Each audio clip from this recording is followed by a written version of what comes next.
Hello guys, আসসালামু আলাইকুম। আমি রাজা ভাইয়াকে নিয়ে চলে আসলাম। দেখি রাজা ভাইয়ার সংসারটা ভেঙে গেছে। দেখি রাজা ভাইয়া অনেক কান্না করতেছে, এসে যে আমার সংসারটা ভেঙে গেছে, আমাকে রেখে চলে। আমি তো খারাপ গত 5 বছরে মনে করেন আমি কোনো খারাপ কাজ করি নাই। মানে গত 5 বছরে আমার নামে কোনো রিপোর্ট ছিল না। আপনারা সবসময় বলতেন যে রাজা ভাই আর কিছু হোক আর না হোক, তার একটা স্বভাব ভালো যে সে অন্য কোনো মেয়ের সাথে ভিডিও করে না। হঠাৎ করে মনে করেন এত কিছু কেন? এবার শুনেন, আপনাদের ভালো আখিয়াপুর কিছু ভালো চরিত্রের ছোট্ট একটা আপনাদের প্রমাণ দেয়। হ্যাঁ শুনেন,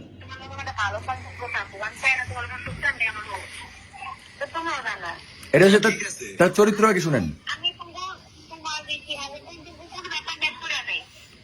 আমি আমি আমি আমি তোমার ব্যাপার লোক পড়ে নাই, আমার মানে খারাপ লাগে এটাই। আর আমি কি কমো না কমো আনতে আমার খারাপ লাগে এটাই যে তোমার মনে করো শুরু করলা তুমি, প্রথমে রিলিজনে গেলা তুমি, এটা করলা তুমি, কিন্তু শেষ মেয়ে দেখো সবাই সামনে মনে করো আমি কালা। হ্যাঁ ঠিক আছে, শেষে মানে সে কয়টা রিলেশন করছে এটা ওটা শুনেন, এরপরে শোনাবো যে তারা কিভাবে আমার পুরো লুটে পুটে খাইছে, এই রেকর্ডিং শোনাবো। এটা ঠিক, মানে যতদিন আমার মনে গেছিল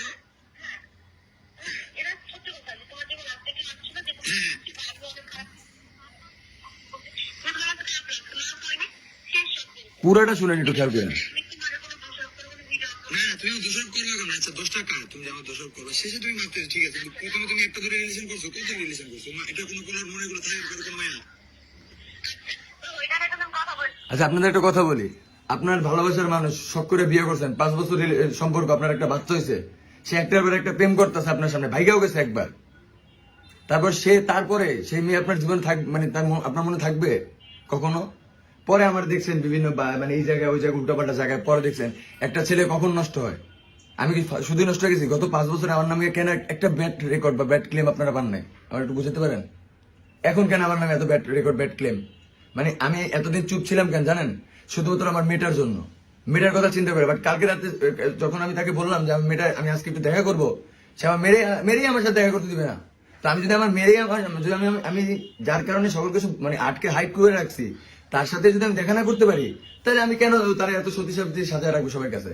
কেবল শুরু, মানে এইটা হচ্ছে কেবল শুরু।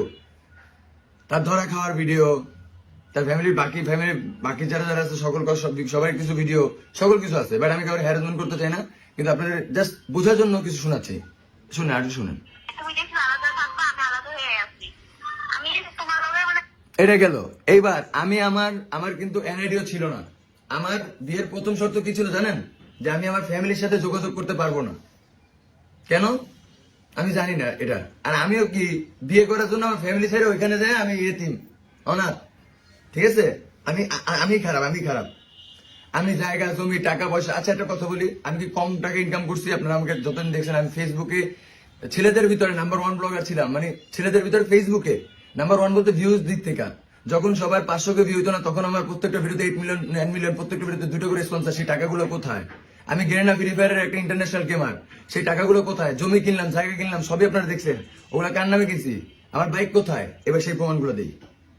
আমার কিভাবে মানে লুটে খাওয়া হয়েছে শেষমেশ আমি আপনাদের জাস্ট শুনাই। আমি ফোন কেটে দিছি, টাকা শেষ হয় না তো। ও আচ্ছা। আচ্ছা শুনো, তুমি আর এগুলো না গেটা কিছু করো, তুমি তোমার মতো কাজ স্টার্ট করো না, সেমনি সব ভুলে যাবে। আমি তোমার করি কাজটা, আমি কেমন স্টার্ট করবো? এই যে দেখো আমাদের টাকা পাই, লালনি ভাই কত টাকা, হ্যাঁ তুমি টাকা পয়সা সবকিছু করলাম। আচ্ছা লালনি ভাই টাকা পাই বলতে কি, উনি তো আপনি তো চিনেন লালনি ভাই রে, তো উনি আমার পেজে একটা প্রবলেম হয়েছিল, এটা সলভ করে দিছিল। তো উনি আমার কাছে টাকা পাইতো তখন, কিন্তু আমি দিতে পারতেছিলাম না, কারণ আমার টাকা পয়সা ব্যাংক ট্যাঙ্ক তো সব ওদের নাম ছিল, ইভেন আমার বিকাশ নাম্বারটা পর্যন্ত।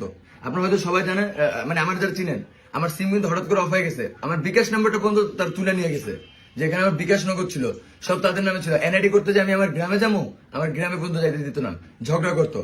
ইভেন তাদের ব্যবসা, তার আব্বুর একটা ছোট ব্যবসা ছিল, ওইখানে যে টাকা পয়সা লাগতো আমার কাছে যখন চাইতো, আমি টাকা না দিলে ছ্যান মানে আমি, যারা আমার মতো ভুক্তভোগী তারা বুঝবেন যে ঘরে যদি ওয়াইফ যদি ছ্যান করে, মানে হ্যাঁ হয়েছে না, ঠিক আছে তোমার টাকা লাগবে থাকো, তোমার কারোর কথা লাগবো না, তুমি তোমার মতো সমস্যা নাই, তোমার টাকা তোমার টাকা আর কেউ যাবো না জীবনে, এইরকম যদি ব্যবহার করে, তাহলে ওই ছেলে কখনো সুস্থ থাকতে পারে না। হ্যাঁ এবার আপনারা বলবেন তাহলে ভাই তুমি শ্বশুর বাড়ি ছিলা কেন? ভাই যে কবে আলাদা হইতে নিছি, একটা না একটা ঝগড়া না মারামারি কিছু না কিছু হয়েছেই। ইভেন এমন হয়েছে যে আমার পুরো শ্বশুর বাড়ি সবাই মিলে আমার গায়ে তুলছে, এই কাজ হয়েছে। আর আমি শরমে কি বলবো আপনাদের, যার কাছে কিছু প্রমাণ দেয়, শুধু মুখ দেয় না বললাম। তারপর তোমার মনে করো যায় জায়গা তোমার নামে কিনলাম। তোমার তো 22 তারিখ পেমেন্ট করলে আমি তোমার টাকা পাঠিয়ে দিব। ওই যে আমি আগে পেজে কাজ করছি এই টাকা পাঠাবো, এই টাকা দিয়ে আমি কেমন কজনের টেয়ে দেবো? তুমি যতটুকু দেওয়া লাগবে লালন ভাই আমাকে কম নিতে ভাই, আমি আবার বুঝাই দিব মনে আবার, কারণ আমার তো টাকা দেওয়া লাগবে 22 তারিখ আমি ওনার টাকা দিই। তুমি তো সবকিছু লাগে না, খালি কাউ কিছু করো না। বাইকটা কেমন লইলে? আমি সব লইছি, ঠিক আছে, জায়গা তুমি এনতেন, বাইকটা তো আমি চালাইতাম। তো তোমার জায়গা তুমি কেন তোমাদের কায়রা নিচ্ছি তুমি কও? না, কায়রা না, না। জোর করে নিচ্ছি। এই তো আমি তোমার নামেই করছি, কারণ আমি তো আমার নামে কিছু হ্যাঁ, করি এটা নাই। তো আমার নামে করছো, এটা তো কিন্তু তুমি জোর করে নিতে আমাদের কায়রা নিতে তোদের কায়রা নিতে। তুমি যদি আমাকে এখন আমি জায়গা বাদ দিতে রাজি। আমি তোমার যখন বিশ্বাস করতাম তখন তুমি আমার কাছ থেকে সবকিছু নিয়ে গেছো, ঠিক আছে? তারপরে আমি কি আমার করবো? কথাটা শোনো, আমার তুমি তো জায়গার বাকি এখনো তো আমি জায়গা বাদ দিতে রাজি। তুমি যা যা ভালো করছো তুমি ওগুলো ভাবতে আমি এখনো দিতে রাজি। এটা তুমি ভালো করে জানো যে আমার এইসব নিয়ে কোনো ইয়ে নেই। কিচ্ছু দেয় নাই সে, এখনো জায়গা ওইভাবে পড়ে আছে, ওইখানেই পড়ে আছে।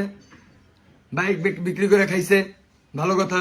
ওর বাবা আমার বলে কি, হ্যালো আব্বু, আমার তো বাবা কালকে শিপমেন্ট, তুমি আমাকে টাকা দাও কিছু, ঠিক আছে? 3 লাখ টাকা দাও, আমি কাঁচায় মাসায় মনে করেন দিতাম। তারপরে কালকে আর শিপমেন্ট তো হইতো ঠিকই, টাকা আর আসতো না। এমন করে তার 2-3টা শিপমেন্টে সে আমার কাছ থেকে প্রচুর লক্ষ টাকা নিছে। ভালো কথা, ভাঙা ভেঙে সে আমার মাত্র 2 লাখ টাকা ফেরত দিছে। লাস্ট তার কাছে আমি মনে করেন 6 লাখ টাকার মতো পাইতাম। কিন্তু কি হলো, কই টাকা কোথায়? সেই টাকা আজ পর্যন্ত দেয় নাই। এইবার কথা হচ্ছে, এটার প্রমাণ আমার কাছে আছে, সেই টাকা আজ পর্যন্ত দেয় নাই। কিন্তু এইখানে আগে বলতে সুন্দরভাবে আমাকে ভাগ দিবে, কিন্তু ওই ভিডিওতে আগে বলতেছে কি জানো, রেকর্ডে তুমি টাকা দিছো, আমাকে কি জিজ্ঞেস করে টাকা দিছো তুমি? তোমাদের এই টাকার বিষয়ে আমি কিছু জানি না। আমি সেই রেকর্ডিং আপনাদের শোনাবো। আচ্ছা, এটা শেষ করি। আমাদের তো কিছুই নাই রে ভাই, সবই তাহলে তুমি বাইকটা নিলে কেমন? কায়রা ইয়া করতে চাই না। বাইকটা নিলে কেমন? কত তুমি জানতে আর শোনো, আমার এই শখ বাইক ছিল। নিয়ে তোমরা শোনো, তোমার বিষয়ে আমি পরে করতে জন্য বলবে। আমি সব ভিডিও দেখি, আমি তোমার লোক অতীত নিয়ে কোনো কথা আচ্ছা, শোনো, আচ্ছা, শোনো, আমি আর মানে এক কথায় সে আমার একটা পর একটা জ্ঞান দিয়ে গেছে, কিন্তু জ্ঞানের কোনো কাজই করে নাই। দিন দিন আমি আমার নিজের বরবাদ করে ফেলছি। ইভেন এখন পর্যন্ত আপনারা জানেন আমার কিডনি, আমার লিভার, আমার হার্ট এন্ড আমার আইস, আমার সব জায়গায় প্রবলেম। মানে আমি আমার পুরা মানে একটা সময় হয়েছে কি, যাদের কাছে গেছি তারা তো আমাকে লাথি মেরে বের করে দিচ্ছে। ইভেন আমার ফ্যামিলি, তাদের কাছে আমি শরমে আসতে পারি নাই, লজ্জা আসতে পারি নাই, যাদের সাথে আমি 5 বছর 6 বছর যোগাযোগ রাখি নাই। এখন এসে বলবো যে আমার শ্বশুরবাড়ি থেকে আমার লাথি মেরে বের করে দিছে। পরে আমি এই ফ্রেন্ডের বাসায়, ওই ফ্রেন্ডের বাসায়, এভাবে থাইকা থাইকা। আর একটা ছেলে কখন নষ্ট হয় এটা প্রত্যেকটা মা, প্রত্যেকটা বোন, প্রত্যেকটা ভাই, প্রত্যেকটা বাবা সবাই জানে। যখন তার উপরে কেউ থাকে না, আমি কিছু খাওয়া দাওয়া করতাম না, কিছু খাইতাম না। আমি সারাদিন এগুলোর উপর থাকতাম, উল্টা পাল্টা ড্রিঙ্কস করে হ্যান ত্যান এগুলোর ভিতর থাকতাম। থাকতে থাকতে আমি লাস্টের দিন মনে হচ্ছে আমি মারা যাবো দিন। মানে ওদিন আমার পুরো মরে যাওয়ার মতো অবস্থা। কিন্তু আল্লাহ আমার এখন পর্যন্ত বাঁচা রাখছে, হয়তো আল্লাহ হিদায়াত দিচ্ছে, এর জন্য আমি বাইচে আছি। তো আপনাদের একটা কথাই বলবো, আপনাদের আরো অনেক প্রমাণ আছে, কেবল শুরু। হ্যাঁ, অনেক প্রমাণ দিব।